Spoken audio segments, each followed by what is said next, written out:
চলে যাবো next question, 7th question of this prelims round. একটা কবিতা শুনবো, খুব মজার কবিতা, তোমাদের নতুন করে কবিতা, কবির নাম এবং কবিতার নাম দুটো লিখে করতে হবে, পাঠ আর তিন নেই। চলো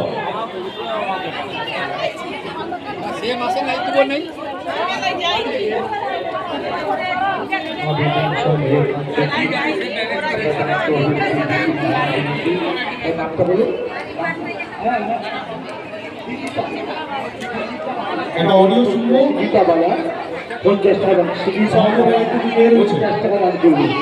সুবিধাবালা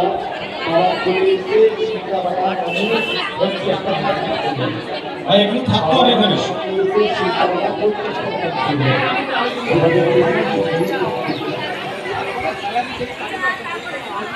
বিদ্যে বোঝায় বাবু মশাই চড়ি শখের উপরে মাঝিরেগণ বলতে পারিস সূর্যি কেন বলো, চাঁদটা কেন বাড়ি কমে জোয়ার কেন আসে बसंती माता की जय। जय श्री माता। বাবু বলেন সারা জন